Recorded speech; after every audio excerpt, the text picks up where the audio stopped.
This week on Not Another Business Show, we tackle the time management conversation. Is there a work-life balance for those of us with our own business, or is this work-life balance thing a furphy that we've been sold to help us strive for the lifestyle business that so many of us signed up for? Are there areas in our business where we waste time, or perhaps where our time could be better spent? These are the topics on the table for investigation this week. Yeah, so work-life balance is really important, and at the end of the day, I typically advise people that you just got to prioritise a set of things which help you keep your energy levels and your match fitness up.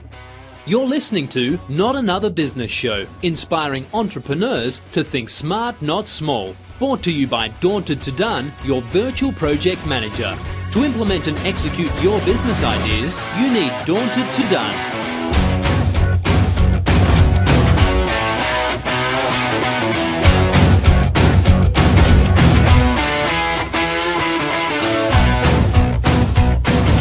Welcome to this week's episode of Not Another Business Show.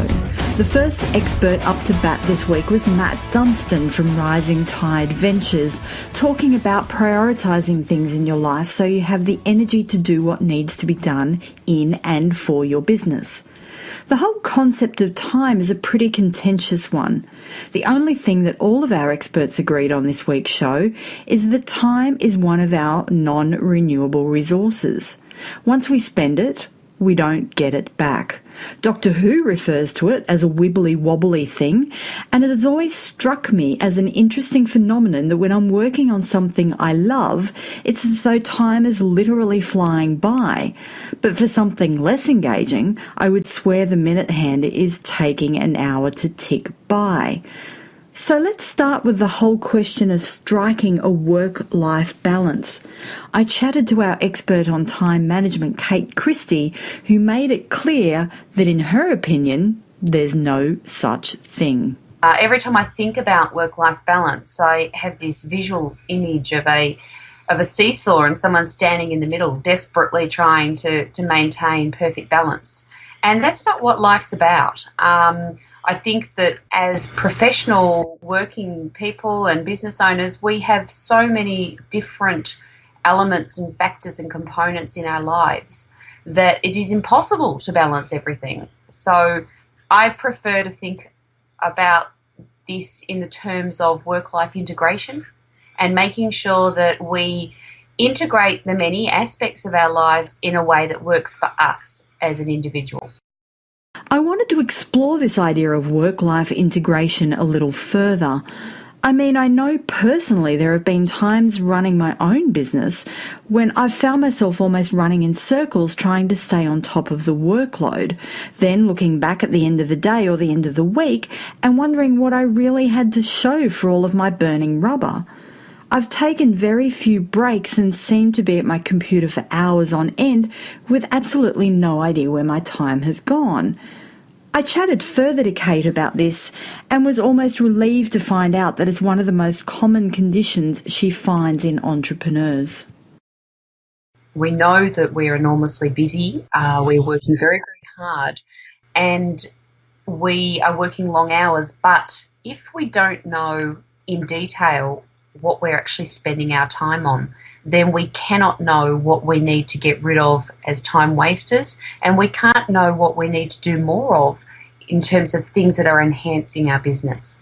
So when it comes to mapping your time, I recommend that you look at your time across a week, but most people, ironically, do not have the time to do that. So it's enough to spend some time mapping one business day and one weekend day.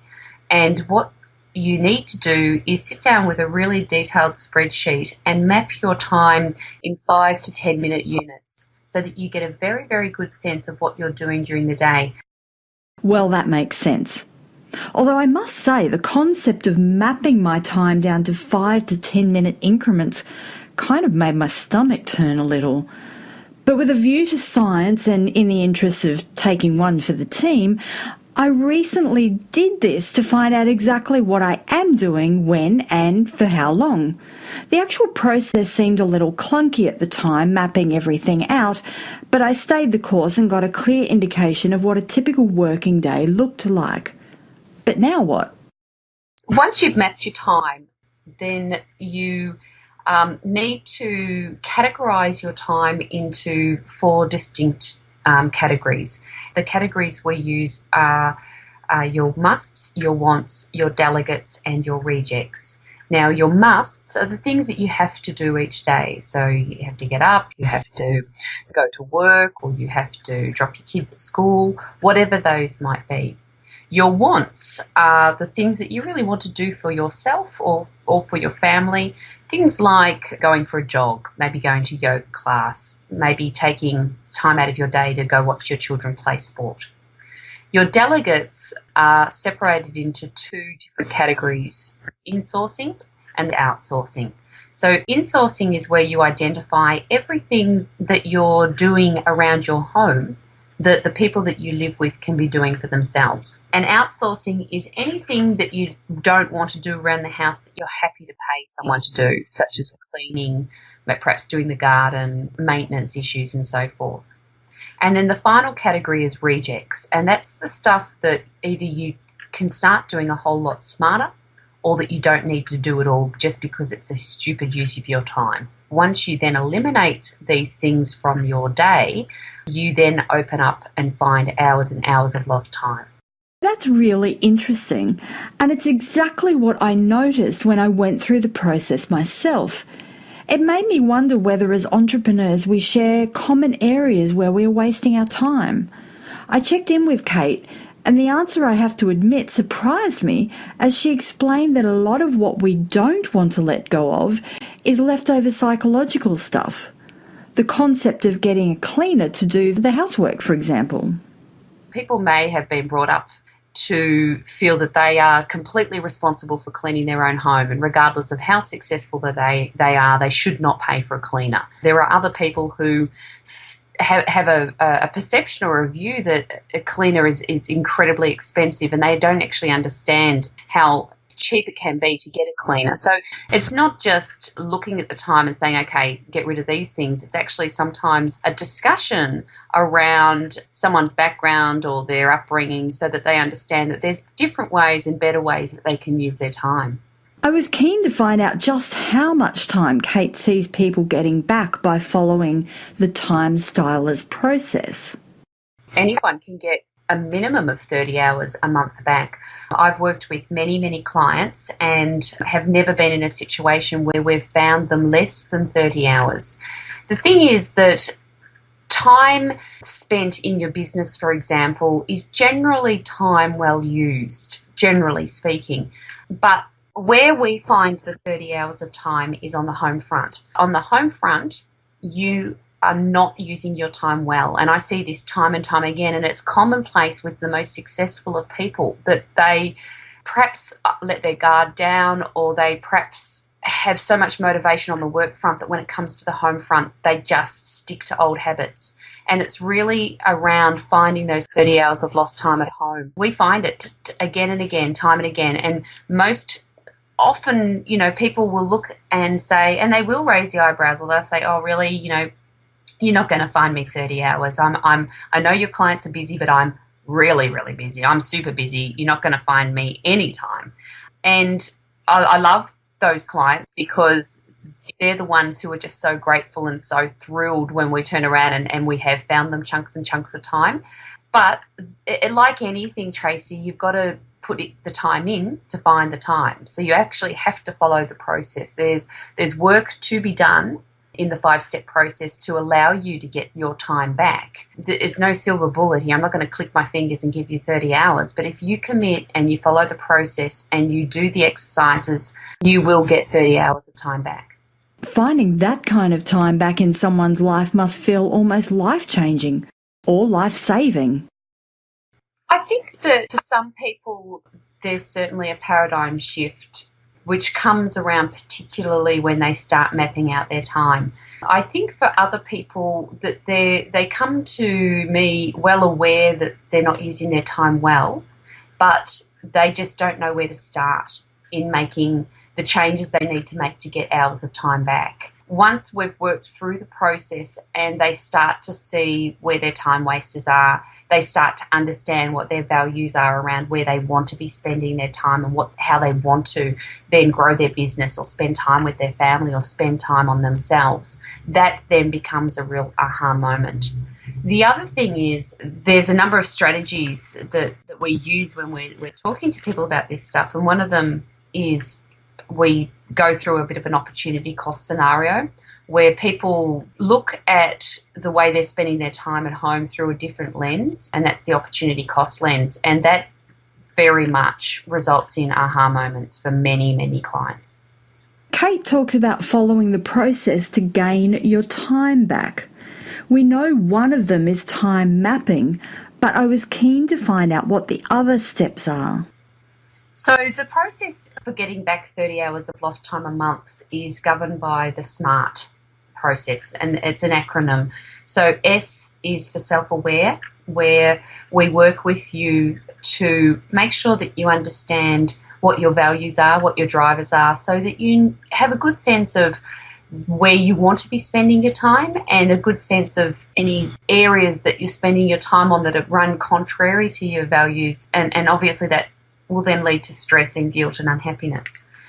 M is for map, which involves mapping out your time in detail across a day or a week so that you have a very good understanding in quite a lot of detail as to where you're spending your time.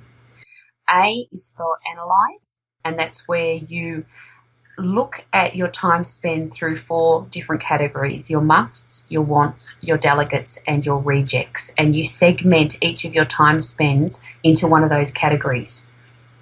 R is for reframe, and that's where you then go back to your map and we educate you on how to insource, how to outsource, how to delegate, how to reject the time wasters from your life, so that you then go back to your map and work out the things that you're doing or the way you're spending your time, which is a waste of your time.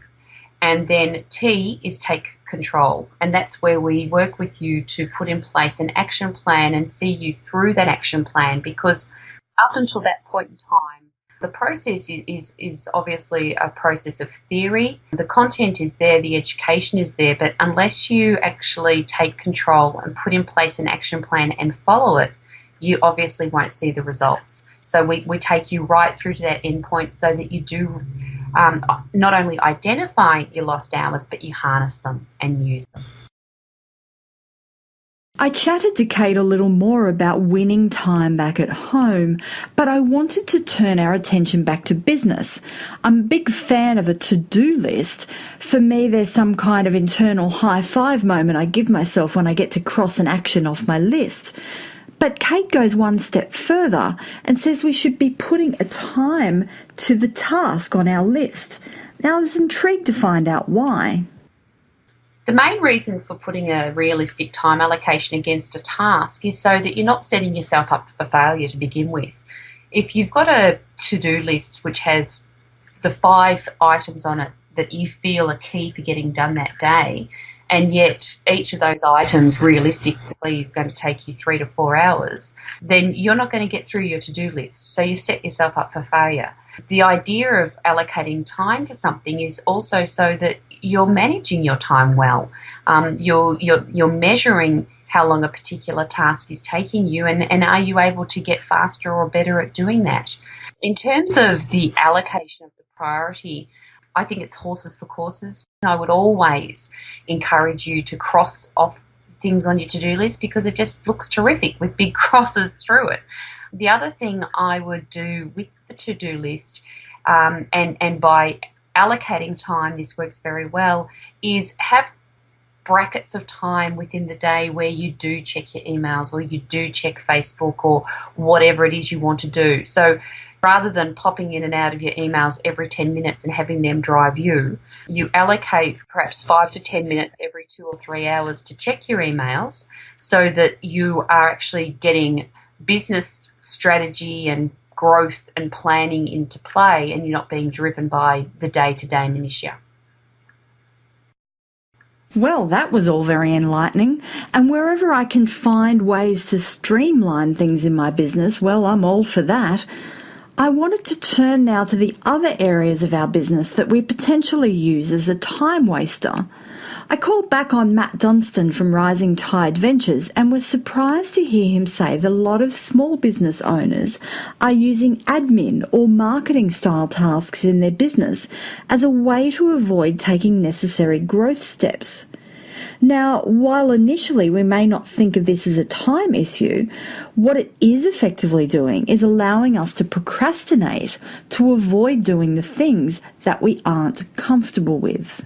By and large, people are focusing on internal facing things, and really it's a bit of a crutch. People do that because maybe their confidence isn't where it should be. The single biggest thing that will make a difference to their business is crafting a bit of a plan for getting in front of the right people. There's a lot being written at the moment about spending your time with the right people. You will become, and your business will become, a reflection of the people you spend time with. And the same is true when we're growing our business. If you connect with 10 new people every week, well, that's going to make a difference. And whether you put a marketing campaign behind that or not, I would probably recommend a little light marketing campaign behind that is a really good way to accelerate it. But just getting your head into the zone of, well, who else can I contact or connect with that's new? And emphasizing the quality of the relationship that you're building rather than trying to flog something to everybody.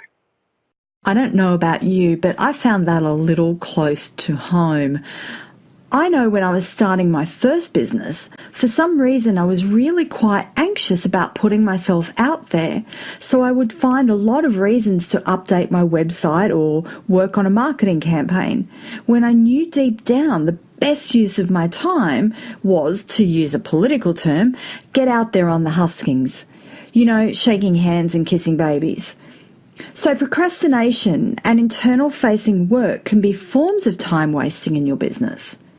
I really liked the concept of getting out in front of the right people though. Perhaps finding a mentor or a group of people that you can bounce your ideas off. Often as entrepreneurs we set up, as I have, an office within our home, and without realising it we can become a bit of a recluse, and we find ourselves spending a lot of time working. We pick up the laptop and work in front of the TV of a night. We move the laptop to the dining room to work while we spend time with the family. And there are so many ways working from home can encroach on our overall time if we allow it to do so. A lot of people work from home, and I think that's a good thing. I quite enjoy working from home. What I find works best, though, for most people is having a blend of places they can go to work, even if they do like working from home. And that's where I think the opportunity of co-working has come about. Co-working is kind of an avenue for people to pick up their laptop or whatever they're doing and go and just work alongside other people. There's a little bit of professional social interaction there. There's that outlet that says I'm no longer looking at my four walls. And hopefully you actually develop a bit of a network there of people who can help advise what you're doing, or even just having people to bounce ideas off makes a big difference. So we are misusing our time by not having a map for where we need to spend it and using it as a procrastination tool, stopping us from getting out in front of potential clients or partners. I wanted to dig a little deeper though. Another of our experts, Carl Bischoff, specialises in marketing automation, or as he put it to me, leverage the power of automation to save time, be more efficient, grow sales, and get a life. Too many business owners work too long, and we deliver marketing strategies that will boost your bottom line and leave you happy and content that your business is running whilst you sleep. I was keen to know what this mythical creature, marketing automation, is, and how is it going to give me back time? Marketing automation it covers a lot of ground really, because there's so many things you can do with it. But you can automate the delivery of products, you can automate sales and lead scoring. So many ways and many things you can do with marketing automation. So basically, I can have a process in place that every time someone signs up for my newsletter, an automated email goes out. Or anytime someone becomes a client, a series of emails can be sent to welcome them and let them know how they can find their way around the site, what to expect, etc. That means I don't have to personally respond to each and every person individually. Yeah, I can see how that could save a whole lot of time once it's set up. But when is the best time for me to invest time and money in getting this automation set up? In Carl's opinion, it's right from the start. Basically, everybody needs marketing automation right from the get-go. The trick is to start simply. So, look, you need an autoresponder sequence if someone contacts you. It's kind of a must-do. So all businesses, it doesn't matter where they're at, need to be in this space from the get-go. And the trick is just to start simply and do the basic sorts of things. So I'd probably have half a dozen key automations in place right from the beginning. You can then go on and expand into more advanced tools like Infusionsoft or HubSpot, Marketo, all these other products that are out there as you grow. But everyone needs marketing automation, and I think it's really just essential in business now, full stop. There was one last question I had from Carl on marketing automation before we chalk that one up to a great idea. And that is, given we're on the subject of time this week, how long does this automation take to really set up? I mean, for most of us, the thought of learning yet another skill and the associated time that goes along with that can be pretty daunting.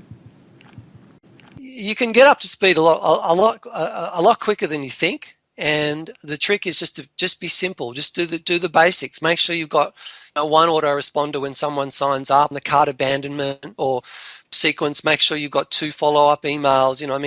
If we were going to set up, say, half a dozen, you could do that in 2 mornings, really. If marketing automation can put time back in our pockets, it made me wonder if having processes in place for other things in our business was going to do the same thing.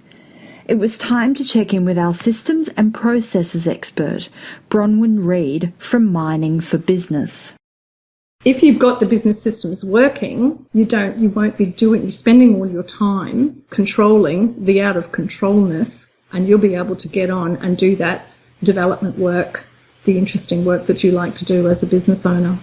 So think of your systems as having your own personally vetted team of experts behind your back at all times. I had to ask then, to get that time back into our business, how do we start to put processes in place?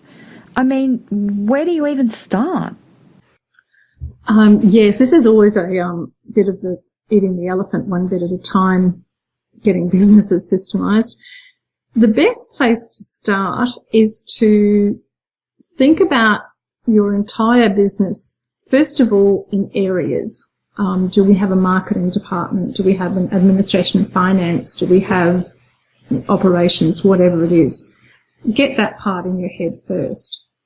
Then, for a couple of weeks, wander around with either a sticky note pad or a notebook and actually note down what you do. Actually write it down, physically write it down.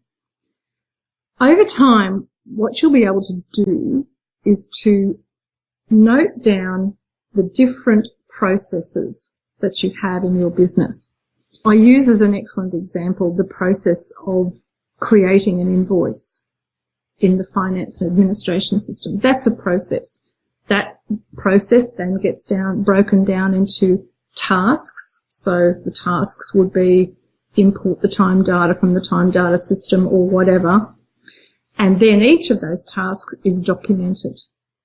Sticky notes are fabulous. Sticky notes and whiteboards are fabulous.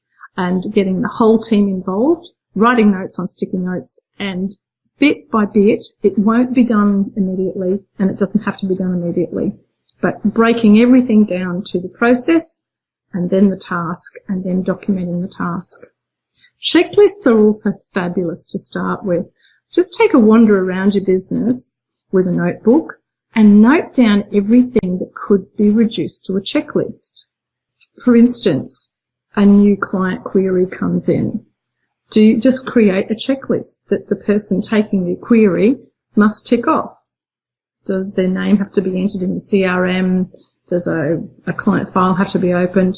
A simple checklist. And you'll be surprised at just how many things in your business can be reduced to a simple checklist. Oh, that's great advice. Sticky notes are your best mate. So we've covered mapping our time, getting a sense of what we can outsource or delegate, and what is important to us. We've covered getting out of the office and into a co-working space to make use of your time by interacting with other professional people. And we've moved on to the power of automation can bring to our business in freeing up our time. And we know now that having systems and processes in place will also give us back some time. Are there any other time wasters or time savers that we need to check on? Australia's #1 small business author had this final thought to add into the mix.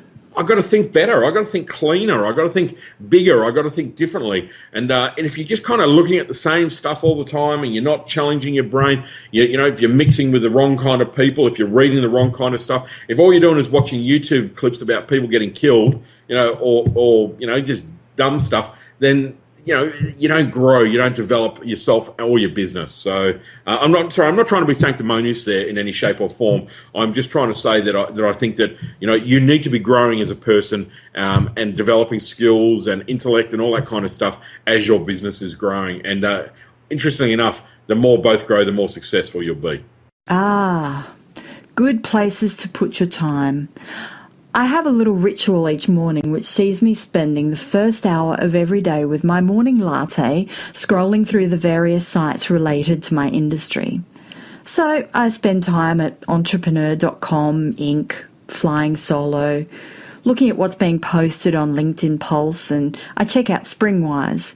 I generally get a feel for what's being talked about in the entrepreneurial space. Of an evening, I spend my last hour before going to sleep reading a book, usually something in the personal development or business arena. I was also advised some years ago that you are the sum of the 5 people that you associate with.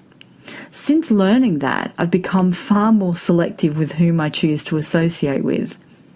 These days, my close circle are all fellow business owners, entrepreneurs, who tell it like it is.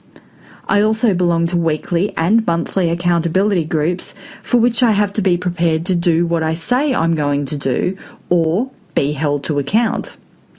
These groups also give me a great confidential sounding board for new ideas and to help other like-minded entrepreneurs stay focused on their tasks at hand.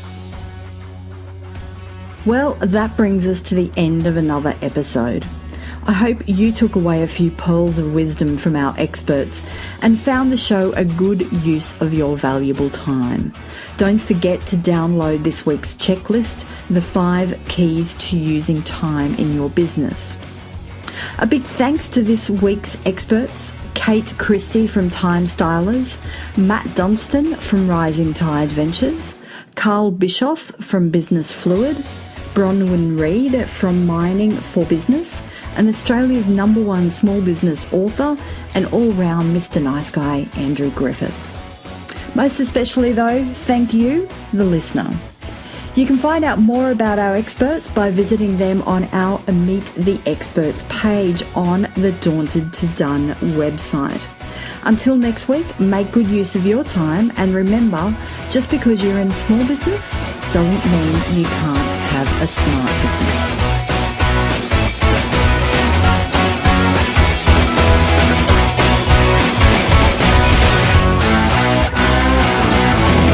Can't help but get excited by it.